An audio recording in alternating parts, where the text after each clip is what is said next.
welcome to the latest episode of Design Truth. My name's Brad, and me and my design mate Drew are taking a look at all things design education on the podcast today with two guests who thankfully know far more about it than me and Drew.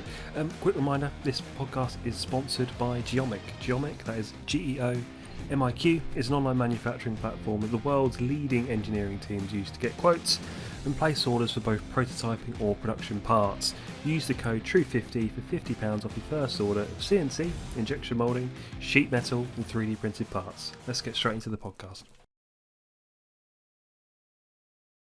I actually found out today, Drew, that we are the 9th biggest design podcast in Armenia. I found out today on an email. Armenia. So yeah, amazing. There are really good podcasts about design in Armenia, though. Exactly. So it's I think that's excellent. To the 3 people in Armenia that have listened to it, I do really appreciate it. But maybe just or maybe laugh this VPN. morning. Yeah, maybe laugh this morning when I saw it come through. Pretending. Yeah. So we decided to have two guests today, because it's just a lot better than just listening to me and Drew rabbit on. But as you know, design education is like an underlying theme of, we talk about it quite a lot, perhaps a little bit too much sometimes. So we've got 2 people on that actually know a lot more about it than me and Drew, which is really, really great. So I'd like to welcome both Leila and Matt onto the podcast. I know Matt's listened to the odd episode here or there, but welcome, and obviously no pressure around the 3 people that from Armenia that are listening. So I didn't know whether. Yeah, thanks for joining us. Yeah, I didn't know whether one of you wanted to kick off, just introduce yourselves to the masses. So hi, I'm Leila Sheldrick. I'm a lecturer at Imperial College in the Dyson School of Design Engineering. I used to work in Loughborough near Matt, but at the other end of campus in the School of Mechanical Manufacturing. And I trained as a design engineer. I worked as a design engineer, and now I try and teach people design engineering. And I do that in a school which I'm a really rare entity, actually. I'm one of only about 2 design engineers, and everybody else is from all sorts of disciplines. We have roboticists and psychologists and battery experts and tribologists and all these people doing amazing things. And we get to play together and build programs. And so I run a program actually in partnership between Imperial College and the Royal College of Art called Global Innovation Design, which is 2-year postgraduate masters, mostly with people who have a couple of years life experience before they join us. Some designers, some engineers, but often a really diverse mix of people, artists or people from a business background, or we get physicists and those kinds of people coming through who have seen that design can be a powerful way to help make their ideas a reality and make change in the world. Usually there's a very strong social desire, and we try and help them figure out how best to do that. Cool. Yeah. And Matt, what about yourself? So I'm Matt Sinclair.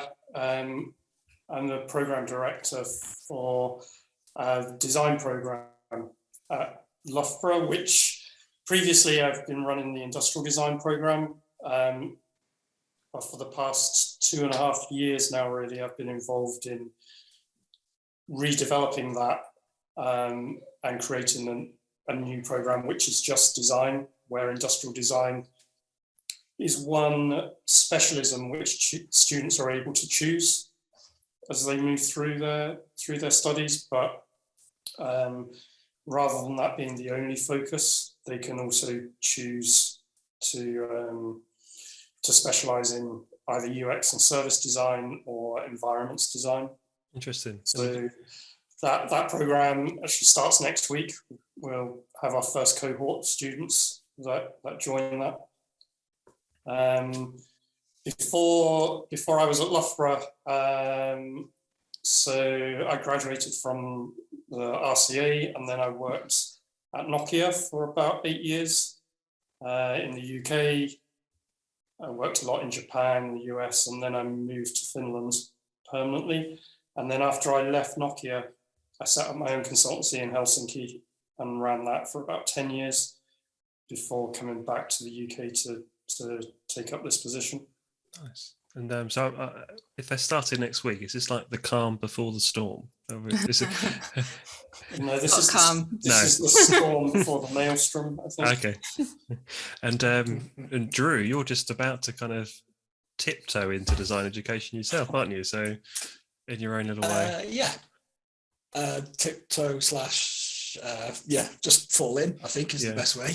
Fall in, slightly blind, arms flapping and see what happens. But yeah, I don't think we've talked about it on here before. No. But I'm starting a part-time lecturing position at Bangor on the product design course there. So this afternoon and this morning I'm writing the first lectures that I'm giving on Wednesday morning. So that's kind of freaking me out a little bit in the background. So yeah, it's great timing, just by coincidence, to have you two on. I'm going to really listen hard today. Yeah, if you see Drew just like scribbling notes down for about 40 minutes, then you know why. But just out of curiosity, more than anything, what kind of led you to design, both of you, to design education in the first place? Was it a calling? Was it you saw a job online and thought, I can do that? What was the reason behind doing it in the first place? Good question. For me, I started off being more interested in the research. So while I was working as a consultant, I was getting particularly interested in 3D printing and using 3D printing for end products and what that meant for the traditional design process, when you didn't have to have hundreds of thousands of things that were exactly the same, but potentially each one could be different.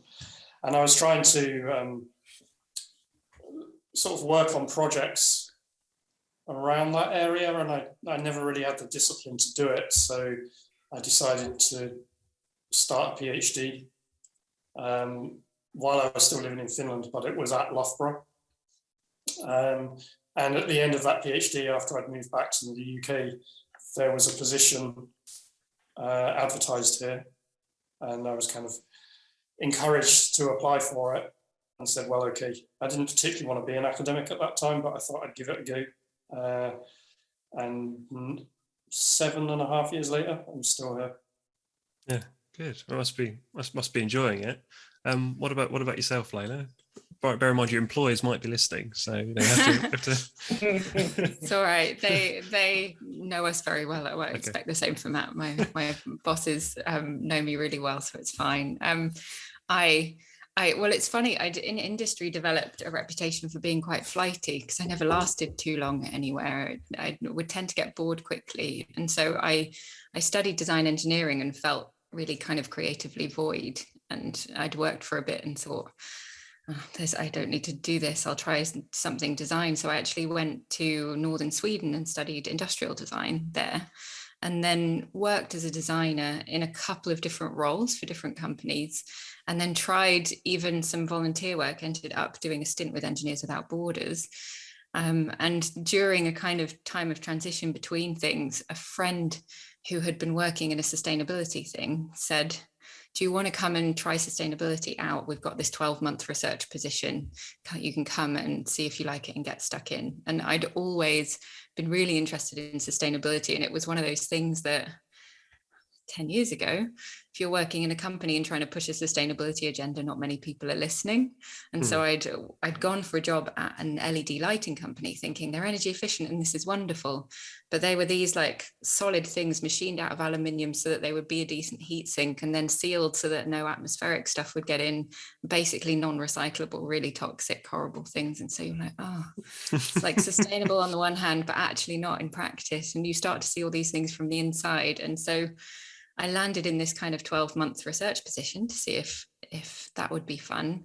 And when I got there, and this was Loughborough, they said, oh, you could kind of do a PhD for free from your day job if you want, and just kind of write it up afterwards. And I was like, oh, all right then.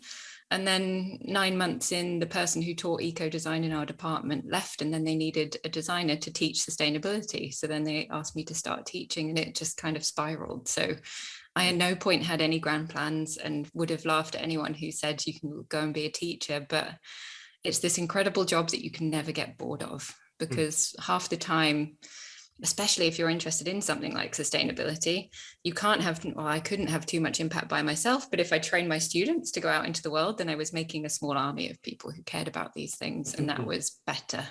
And for my research half of my life, I'm working with companies and getting an idea of how that still looks like in the real world that allows me to do that better, because lots of academics also hadn't worked necessarily, and the students didn't have too much access to people who had been out there doing those jobs. So and same, I've been doing it about 7.5 years now, and it's sticking. Yeah. Would you say your outlook on design education has changed from being on the outside then going in? It's been really fun for me. When I joined Imperial, I joined to build the School of Design Engineering. So right at the very beginning, before we had any students, the entire school, and there was like 6 members of staff or something. And so it's been really fun to see something with a very clear vision to create something that was really different from the rest of the engineering happening. And actually that was born from the program that Matt did in his master's, IDE, Innovation Design Engineering, which has been running for 40 years now between Imperial and the Royal College of Art. So it was trying to kind of distill what was working there and why that put out interesting people, and try and put it into the flavor of that into a proper engineering degree. And then for me, with the global innovation design, which is also quite young, it's only about 7 years old. It's been something that kind of grew out of IDE and out of what was happening there. And we've been trying to figure out what makes it distinctive and interesting and timely. And so it's been the education side of things, and the curriculum design has been a bit like a bonkers futures project in itself. It's like its own piece of research and practice and iteration, trying something one year and being like, oh no, they all did this, okay, and then trying something another year. And so it's exactly like doing design, just the timescales are really long. Yeah. And humans are very unpredictable. Yeah, I think that's been exactly the same for us developing this new program. It's basically a piece of design strategy work or a piece of service design. That you're creating something which people are going to engage with for 3 or 4 years. They're going to pay a lot of money to do it. How do you, on the one hand, give them what they want as customers or consumers, even though we hate thinking of students like that, but at the same time get them to do things that maybe they don't want, or that they don't understand why it's valuable. And then how do you resource it? What kind of spaces do you need? All of these kind of things make it, like Leila said, a fairly complex design project. Yeah, I thought it was really interesting talking to you both the other day, and you mentioned that the students that are now, I suppose, starting to go through this kind of program, that they might be doing jobs that don't exist yet. I think it's I don't know if it was the OECD, someone like that, who did this piece of research where they said that 85% of the jobs that will exist in 2035 haven't yet been invented. So the students that we're teaching now will be somewhere near the height of their career at that time. So what are we meant to be teaching them to do? And how will they, as designers, how will they engage with that sort of society? Yeah. So how do you start that process then of coming up with this program? Have you got any kind of insight you can share of how you guys went about? I suppose you pull industry in, or what was the kind of the process, I suppose, of designing a new program? We had actually, so there were a few people, a few lecturers who had been discussing this for quite some time, and then we got a new dean in the school, and obviously somebody who interviews for the dean position, they don't really go to the interview and say, yeah, I think everything's fine, I wouldn't really change anything. They kind of sell themselves on promises of making big changes.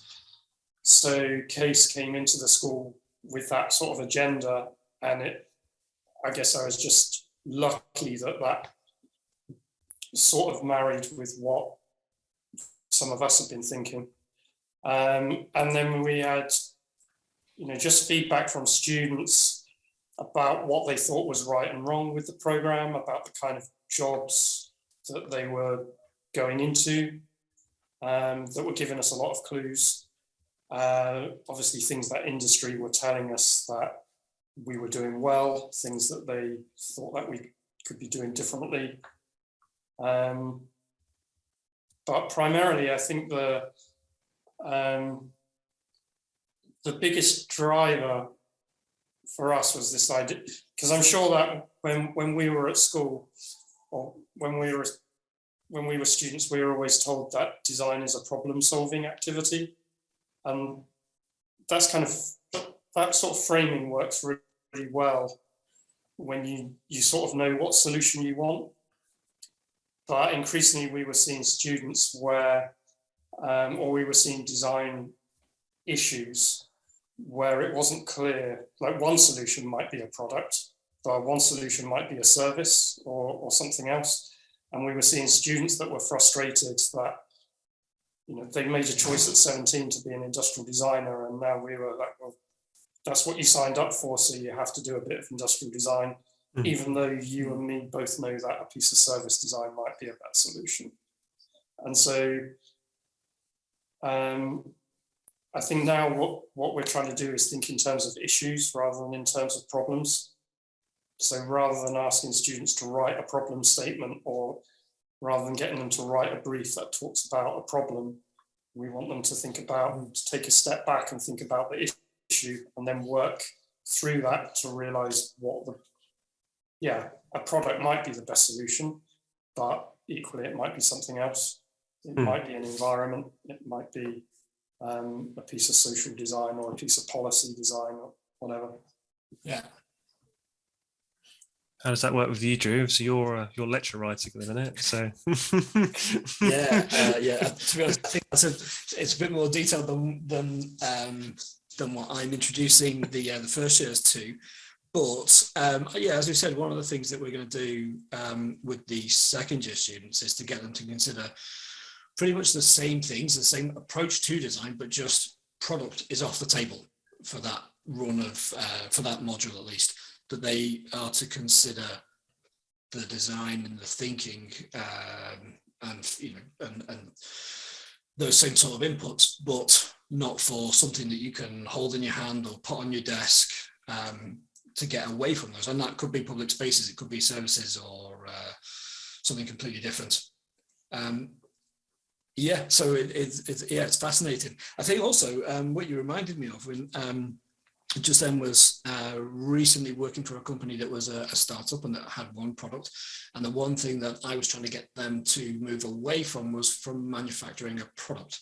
And by delivering the same, I won't over specify what it is that the product did, because it'll be really obvious from our LinkedIn profile about whom I'm talking about. But I thought, you know, the technology is out there, and we're carrying better versions of this product around in our pocket. And there are other ways of delivering this service without having to manufacture something. And that was the first time in my career where I really wanted to not design a product, because I love them. I love the tangible things.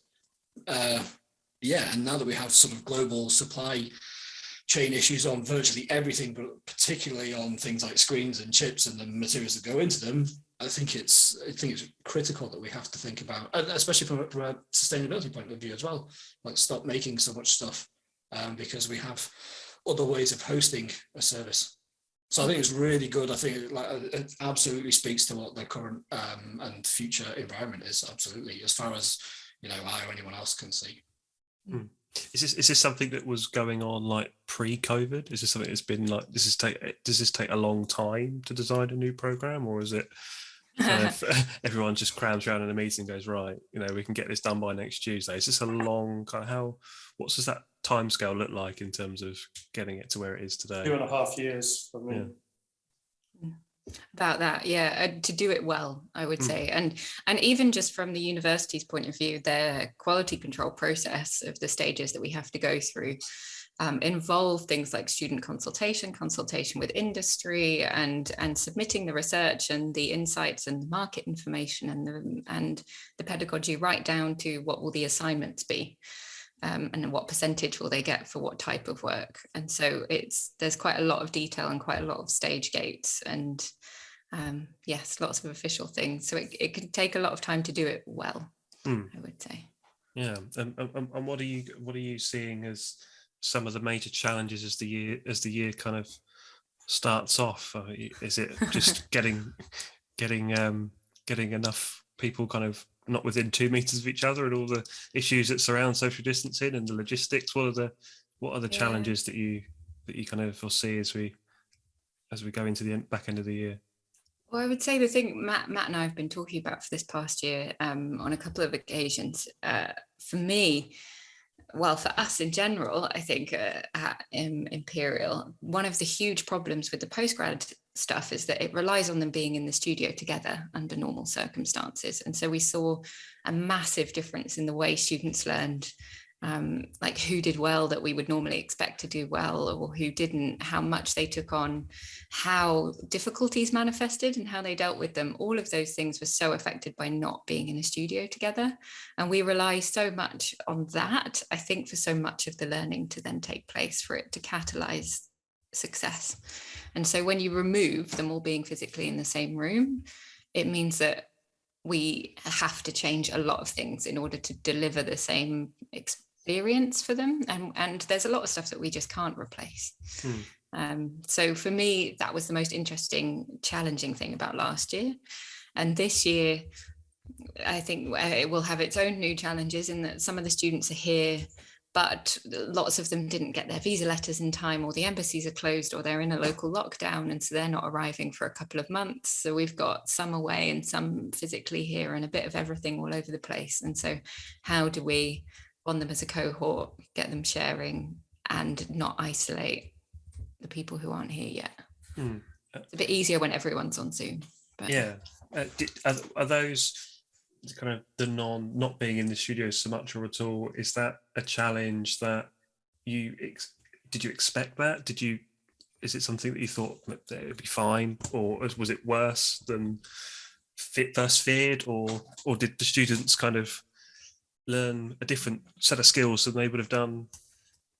Some of them did and flew, which was brilliant. Like it's always a joy to watch, obviously, the ones who do really well, and always just really painful to watch the ones who are struggling. And so for some of them, they were fine, and they figured out new ways to hustle and ways to engage with people, and how to do ethnography remotely, or how to do that kind of stuff, and it was brilliant.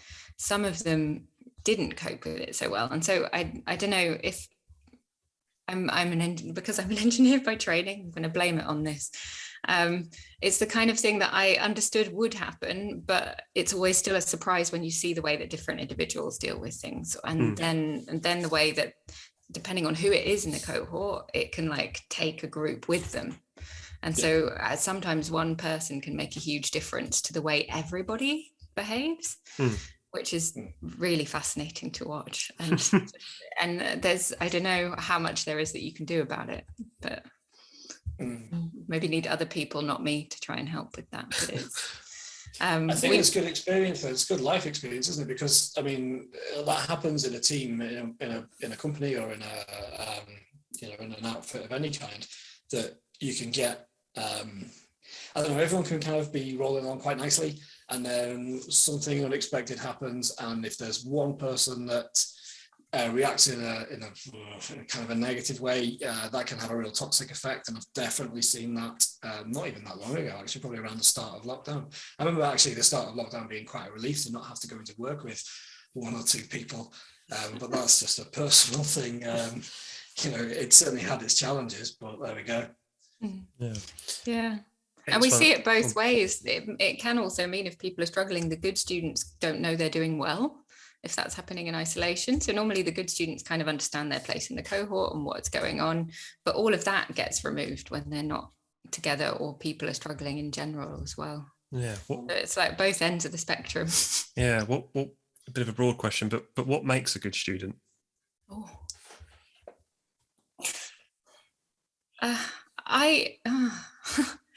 Someone who wants to learn things, like, as awful as that sounds, irrespective of their natural skills, somebody who's open to learning and to changing is my favorite thing.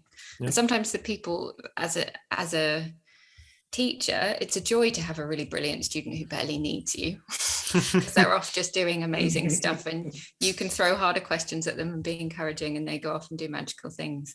Sometimes a student who's not getting it really makes you have to explain it 10 different ways or try things, and then when they hit a breakthrough, that's the best. What about you, Matt? So I guess different people would define best student differently, but the ones that I like working with best are the ones who start a project without knowing whether they can actually achieve what they set out to do. The ones who are kind of prepared to take that risk, intellectually or creatively, and kind of grasp that ambiguity and that uncertainty about whether they can do something or not, and particularly because educationalists, really often we talk about how to reward risk and how to reward projects where someone's taken a risk but it hasn't pulled off. But actually, if you look at most assignments, that's not what happens. And most students realize that they'll get a good mark for something that meets the criteria of a good product or a good piece of work. So yeah, the ones that are best to work with and the ones you can have most interesting conversations with are the ones who have that ability to almost step out of what the marking criteria say and just say, no, this is what I want to do, so I'm going to do it. Yeah. Are there any like projects that stand out to you from over the years where you look back on and go, that was a good one? Yeah, I mean, I feel a bit kind of mean focusing on one or two, but for example, Miles Kilburn, who graduated 3 years ago now, he's at DCA. His major project that I supervised was a chest binder for transgender men. So it was like a smart device that monitored your breathing and different things. And he was warned off it because it was going to involve a lot of textiles and we don't really know how to prototype those kind of things. He was warned off it because of that, the ethics of doing research with that user group was really complicated.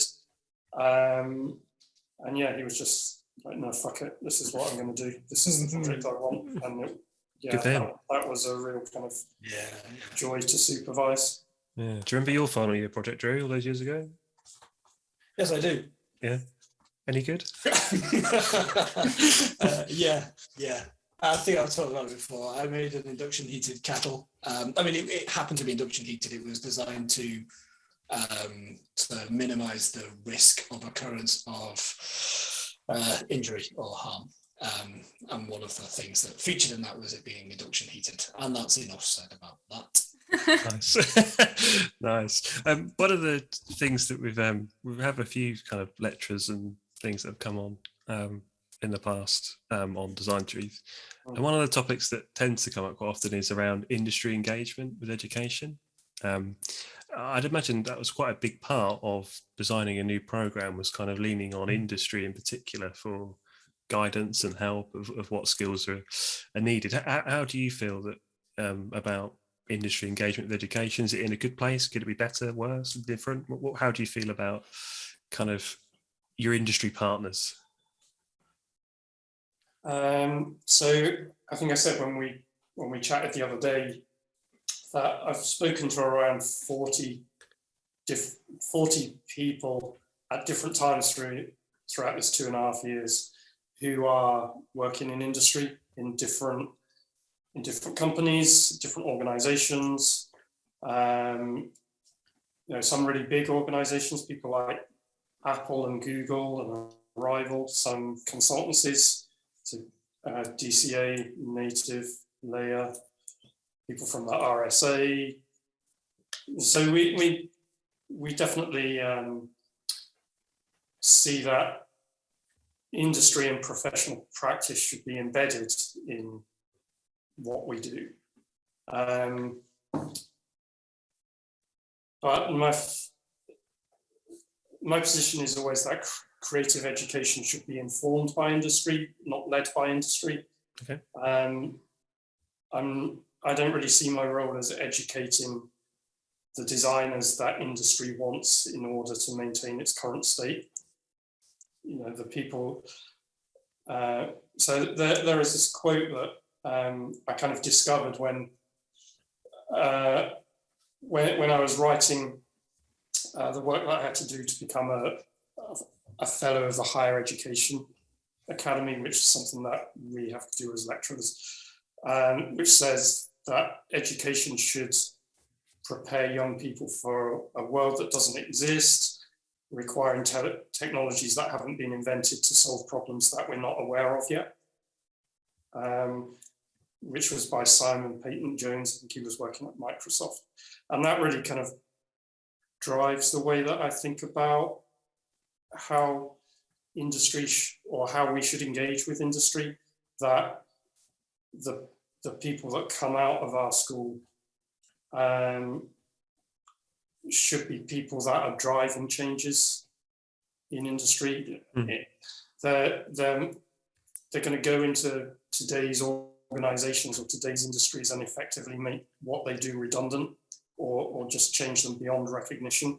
That's what we should be striving for, rather than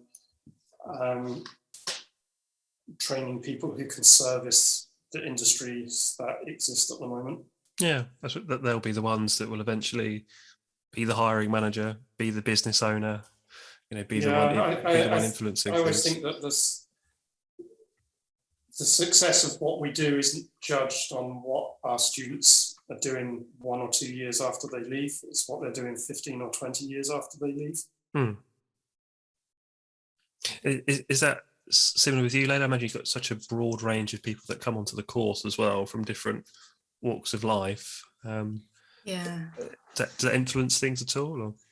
Yeah, I mean, I agree with everything Matt said, and we have a slightly different approach by necessity on the undergraduate and the postgraduate, because they're trying to do different things. So the postgraduate that I run with the RCA, it's exactly that. We are often training people definitely for jobs that don't exist even upon graduation. So about 50% of our graduates will go into a company doing strategic design or UX or something like that, but about half will go off and start their own thing of some description. And so I can give a couple of examples of like the more traditional route and the not so. So we had a guy who came from Imperial, from the aeronautical engineering, studied as an engineer, came onto GID, got really interested in fashion and sustainability, and spent some time in Japan as part of the program. And he came up with these expandable children's clothing for his final project. So it's like something that will fit a baby, but will also fit up to, I think, a 7-year-old. Or something like that. So it's brilliant stuff. And so he went off, launched that as a startup. And now, I think this month, they've opened a kind of pop-up on Regent Street. So he's gone from engineer to designer to product developer, startup. Now he's running a small team of people, and he's being exhibited as the future of fashion. And so this is like the traditional, I guess, route that we have from GID or IDE, where someone transforms their skill set, gets inspired, and goes off to do something. The other example, and I think is an interesting signal of the type of stuff we have coming through the program, is this woman who, she studied ancient history at Oxford. She worked for Saatchi & Saatchi, so she was doing marketing, advertising stuff. And then she came to GID and didn't quite know what she wanted to do, but had worked with designers, had seen this kind of thing, wanted to do something more meaningful. And she came across, she decided quite early on that there was a big empathy deficit in the world, and that this could be an interesting lever to explore where design could have an impact. And so she worked with empathy from all different angles through the program. So they do a stint in New York at Pratt, which is really like traditional mid-century industrial design education, like really hands-on stuff. So there she was looking at how empathy can be realized through sculpture and negative space, but then she's also doing like scientific-based empathy work. And so she graduated with a project working with the Finnish government to look at how empathy could be used in cross-party discussions. And she's now an empathy artist, like world's first self-created position. I don't know why I did this, world's first. For the people of Armenia, I imagine. Yeah, absolute first. Definitely, I believe the first. And this last year, she was designer in residence at the Design Museum, artist in residence at Kettle's Yard. She's worked with big corporates like Virgin on how they can use empathy. She continues working with Finnish politics, and she's doing a residency out in Bow in East London, where they've given her a space to be in the community using empathy as interventions there. So she's used her education as a vehicle to pick a thing she's passionate about, to invent a job that no one had, and to go off and create something from that. And so I think for me, that's the kind of weak signal of what education might do to create a space for those sorts of things to happen, beyond saying this is the job that should exist, but someone forming a job in that way. That's interesting. That's so cool. That's not at all what I would have had in mind when we were talking about, creating people who are skilled to do jobs that don't yet exist. Yeah. Immediately your mind goes to technologies or situations, but yeah, an empathy artist, I just think that's mega. I'm gonna go look that up after this. Do she's very wonderful. I'm happy to make introductions. But we have a full scope of all sorts of bonkers stuff coming out of the program. So I guess to come back to the original question after a long story, we work with our alumni to understand some of these weak signals and their reflections a few years out, because they're off building their own things and doing their own stuff now, as well as working with industry, as Matt said, who can see things slightly differently and who might be able to help us do that slightly further ahead thinking. What we don't do is like bring anybody in with briefs of stuff that they're thinking about now and get the students to work on them. It's always a bit more speculative. Yeah, it's interesting. I've had a few listener questions, and I always feel obliged to pass the listener questions on. Otherwise, it's just really rude if I just put things up online and then don't even answer the questions that come through. But quite a common one. This is actually primarily from I'd imagine first, second year students. We seem to have quite a lot of students that kind of listen to us, particularly, or they ask questions anyway. But quite a common question was around a master's degree and whether there was value in kind of going down that route. I didn't know if you guys had a quick thing to kind of confirm thoughts in their own mind, whether it's right. I suppose it's bespoke for every individual, right? But I didn't know whether you had a perspective on it. I think for our undergraduate students, it very much depends on why they would be thinking of doing a master's. So the model in the UK isn't really one that design education is a 5-year thing. So in Europe, it's very much that you do a 3-year undergrad and then do a 2-year master's, and you'll get paid more for having done the master's, and you'll learn things in the master's that you wouldn't have learned at undergrad. In the UK, I think unless you're doing a master's in something that's different to what you did, there's not that much value in it. So we do have some of our industrial design graduates who then do a master's in UX or service design, and there's an obvious value that they get from that, but we don't really have any that do an industrial design undergrad and then go on to do a master's in industrial design.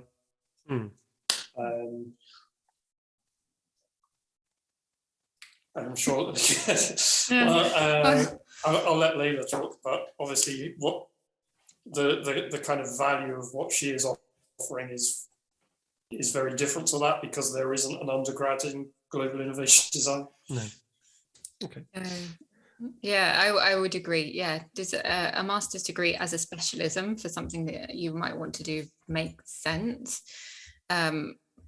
What we're trying to do is create a master's degree as a place to kind of hone your skills. And I think lots of the 12 months master's programs don't quite allow for that. It's more kind of learning that you take, and then it compiles later, perhaps while you're working, rather than compiling through practice-based stuff during a degree program. And I think that's why the 5-year model works so beautifully in other places. You're trying things and the university gives you a safe place to experiment.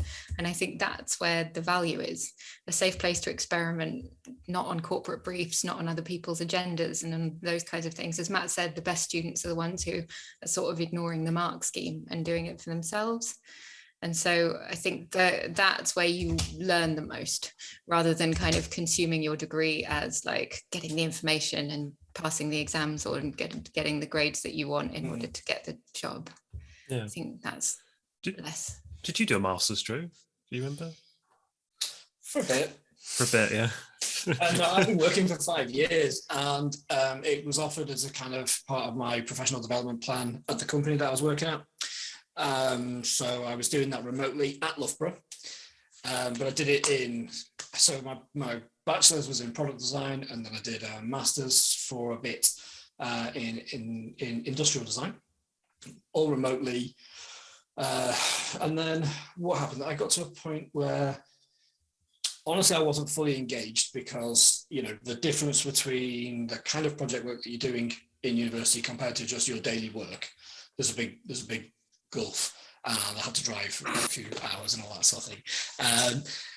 And then I got made redundant, so the funding sort of went away, and I had to go and really focus on the work that I was doing over at Design Reality.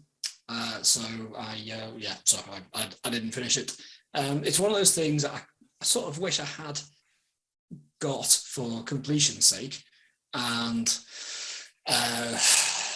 it probably would have been of more value to me immediately after graduating my bachelor's, and it probably would have been even more valuable to me if I had done it in something else besides design that I'm interested in, like something like psychology or something like that. Yeah. I think that probably just echoes the sentiments of what was already said. Yeah, but I suppose it's never something that I very rarely see something on a job advert that says you need to have a master's degree to apply for this position, but I suppose it hones your skill set in a specialist area, and that's where you can get the most value from it. Yeah, I think my motivation for it probably at the time, if I cast my mind back, as being in mid to late 20s, was that in a medical device company, lots of people have a lot more kind of further and further levels of qualification. You kind of want to join that gang, and something that has Loughborough in its title. If you can get Loughborough on your CV as somewhere that you've studied, then that's also really helpful. I think it was as much that as anything else. But yeah, I don't think my motivation was equal to the amount of work and effort that was required. So fair enough. I can say that now because it was a long time ago. It was a long time ago, so it's okay. Don't worry. You won't get marked. You won't get marked down on it. It's okay. Yeah. In terms of listener questions, we had a couple through, and it was in and around like the gender disparity within kind of traditional industrial design. I think a lot of the people that listen to this podcast are people that they're not the digital types. They're still kind of your old school classic industrial kind of designers. I just didn't know whether you had any kind of thoughts in and around that, in terms of, I suppose now you're introducing a new program, and maybe you've got some, not necessarily trends, but just things you notice in terms of why that might be the case, in terms of, industrial design is inherently kind of white male, but do you notice that necessarily in your classes? And I'm just curious, really, just to get your kind of thoughts on it all. So on our industrial design program, which is the one that is being phased out, we've kind of had sort of slow but steady progress. So at the moment we're around about 45% of the students are female. Okay. So intuitively, of course, I feel like 50-50 is best. But all the time it's moving up. I'm sure that there'll be some feeling that it should be going faster, but it's getting there. For the new program. I don't know what, so the students that are coming in next week, I've not seen the breakdown yet, but certainly in the teaching that we do. So in the second year on the industrial design program, we start to talk more about the design of experiences and how you do that sort of work. We introduce people to user experience and services, why you need to do user research and develop empathy. And it does tend to be female students that are at least more interested in it, which probably then leads them to become better at it. It's definitely a stereotype, because there are some really good male students who go into UX, and there are some really good female students that go into this sort of traditional industrial design. But if I had to stereotype things, I would say the kind of less, the sort of design where the end point is not a tangible product is more likely to see female students engaging with it. And just one last thing, so we've been working really hard to sort of move outside of our traditional recruitment route, which is through A-levels, and engage with foundation courses and take students from foundation course, and that's brought more female students onto our program as well. That way. In terms of RCA, again, it's just because you've got people coming from just all different walks of life. Yeah. I suppose it might be different, but I don't know if you had perspectives shared, particularly with you being at Loughborough as well in times gone by. Yeah, really different ratios in all the programs. So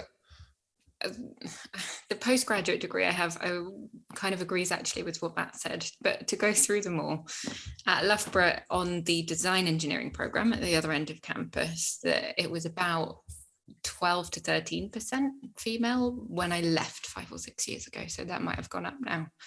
The Imperial design engineering program that we've been running the last 5-6 years is about between 45 and 50% female, which is brilliant and really, really high for Imperial. And I think is the product of a number of different things, one of which is that Imperial is a really international university and extremely competitive. So we just get a lot of applications that we can choose from in a way. And there's no like positive discrimination, but when a very intelligent young woman who wants to do sciences or engineering looks at what's happening at Imperial, often the students on the undergrad come to us because they want to be at Imperial rather than they want to be design engineers. So if I was interviewing a design engineering student at Loughborough, they for sure looked at the Brunel program, the Strathclyde program, the Loughborough program, and they're looking at design engineering. But at Imperial, they're looking at mechanical engineering at different UK universities, almost certainly, but they've seen design, and that sounds like something that resonates with them, and the applied nature of the work. So I think that we get a high female application rate through that effect, partly. That's my hypothesis. I don't know what the undergrad admissions person would say, but for the postgrad program for GID with the RCA, we actually have a really high female percentage compared to the rest of the RCA and compared to our sibling program, IDE, when Matt studied. And I think that's because the program has this really strong global social focus. It's work that's about people and the environment and that kind of stuff typically. We don't dictate that it's that, but because of the style of the program, we get those people who tend to be more human-centered. And that means that we every year have more and more percentage of our applicants are female. So it's a trend that we're actually having to work on the other way, because a mix is much better. And we've had a couple of problems with too many females and not enough men in the past few years. Interesting. That's the first time I've heard that from a design lecturer. But normally, normal question we ask at the end of the podcast, because we're just come up to an hour.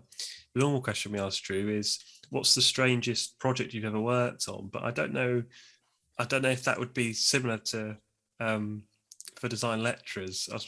But I thought I'd maybe ask a slightly different question, because I just tried to know what was the strangest thing that's happened in a design lecture over the last lockdown kind of period. I've got one good example when I had to do a bit of a talk to university, and there was a student that was cooking a lamb shank throughout most of my talk, which I thought was just really, really strange. But I didn't know whether you guys had anything that you kind of look back on and kind of laugh at that's happened over the last 18 months or so. Oh. I don't know that I have any good stories. I mean, it's kind of, it's not so unique because I think everybody's had stories of this, but on one occasion where I was delivering a lecture remotely or a tutorial, and my son, who was 10, just came in from school, came up behind me and just went like, "Hello, students," and then ran away again. Yeah. I think that's been the nice thing. Like, it's really not uncommon that, yeah, people's kids are in the background, or their cats are doing whatever, or it's been nice to see people's lives happening. I think this time last year when we were starting remotely, the weirdest thing was that there was a couple of students who were traveling to see us as they were joining the first lecture. So there's like trains and airports and things in the background. And the fact that people can be doing that is crazy. Yeah. What do you see the main issues of design education currently? I think with the whole thing about remote teaching, and I think we sort of touched on this, and about studio teaching. Yeah, what I found really interesting was before COVID, there were a lot of people in our university and education in general, and outside of traditional education, who were talking about how online teaching and teaching by video and massive online courses, this is the future of education, which I pretty much disagreed with, for at least for creative subjects. And then when lockdown happened, almost immediately, the narrative kind of flipped, and it was about how we had to get students back into physical spaces, and how online teaching wasn't worth the money that students were paying, and all of these types of things.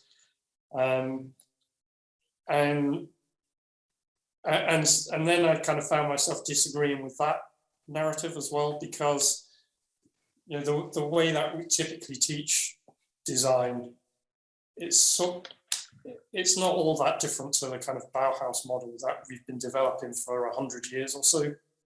So it's not surprising that we know how to do that fairly well. When you jump to everything being online, you're not going to get it right in 1 or 2 years. It's going to take another 80 years to get it right.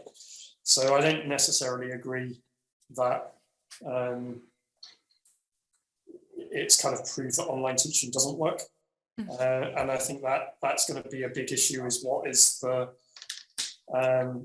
balance between those two things in a model that traditionally relies on a physical studio. We got some. Yeah, I think there's definitely things that I'm looking forward to, or certainly the modules that I'm looking forward to being with the students in situ, in the studio, and kind of coaching and getting to know them and all of that sort of thing. I'm saying this as someone who's not done this yet, right? So my expertise on this is zero. But I do know there's other things that I can teach effectively, or that I can demonstrate effectively, by recording my screen and working through a task, for example.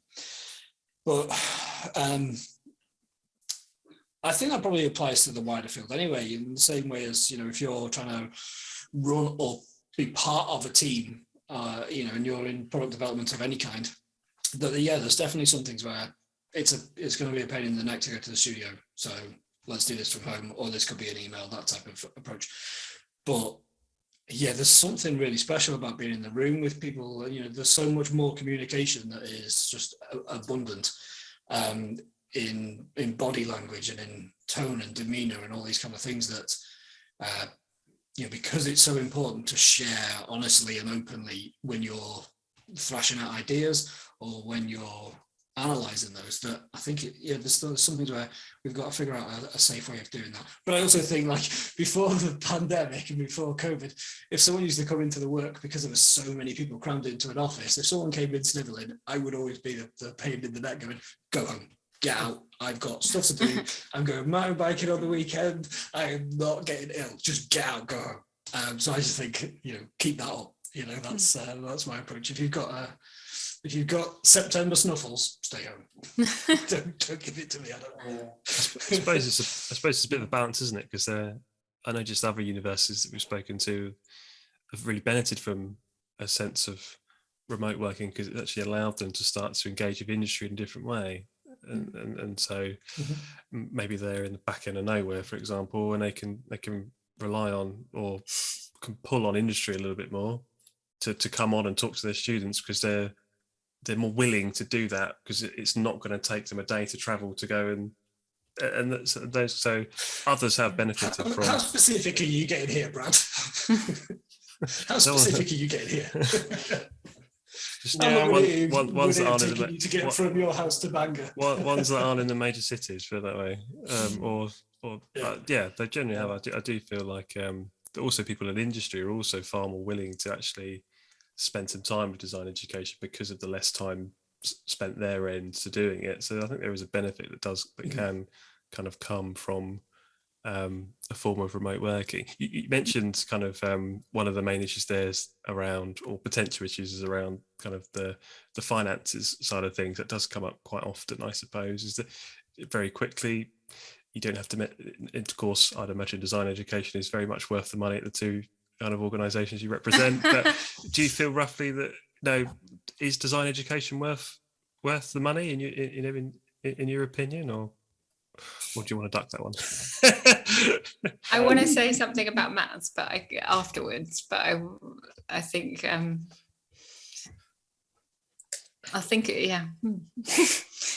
I mean, personally, I don't think that anybody should pay for their education. I didn't pay for mine, and I don't think anybody should. But I think this perhaps touches on another point, that at the moment we have a government that doesn't really think that art and design are important at school. They're not core subjects, and if students aren't doing them at GCSE, then they're not doing them at A-level, and if they're not doing them at A-level, they're not going to go to university to do them. And we're already seeing design courses close because they're relatively expensive to run. Interestingly, private schools, quite often they advertise the extent to which they teach art and drama and music and design. That's seen as a positive. And I think there's a risk that design education becomes a thing that predominantly middle class kids do. I think that's an issue that we're at Loughborough we're already facing. Yeah. Sorry, this has gone off in a different direction. Yeah, I think that's the direction that I tend to go off in as well, actually, is that, we talk about the backgrounds that people are from that get to do a design course at university, and I always bring out my working class chip on my shoulder to talk about with everybody, because it is important. I do it is critical. I do think there's a growing disparity there, as you say. Yeah, and if we can get Boris on the podcast, then I can ask you that, all right, Matt, and I can get him to answer that question for you. Leila, did you have something to say? Sorry. Well, no, I also agree. I studied, it wasn't free when I went to university, but it was £1,000 a year, and so it wasn't so bad. And actually, as a design engineer, I'd seen the program, the IDE program at the RCA, and the amazing work, but could never have afforded to do it or spend 2 years living in London. So I went to Sweden partly because it was free and it was somewhere different to be, and so that's why I did my postgrad there. It's incredible that they let you do that and study there for free, pre-European Union. But I'm very aware that I run a program that is one of the most expensive design programs outside of the US. and it involves living in some of the most expensive cities in the world. So our students not only have to live in London, but also Tokyo, Beijing, New York, and Singapore. And so none of these are cheap places to be. And so there's an extremely high barrier to entry, and we're doing design that's about inclusion in large parts and about that kind of thing. So there's a real tension there with the ability that we have very limited ability to get a diverse set of students in under those circumstances with the way things are. So I don't have a good answer. Because again, it's one of those catch-22s. If we can take somebody who is well educated and comes from a good background through the program, then we can get them out and doing a lot of good theoretically. So swings and roundabouts.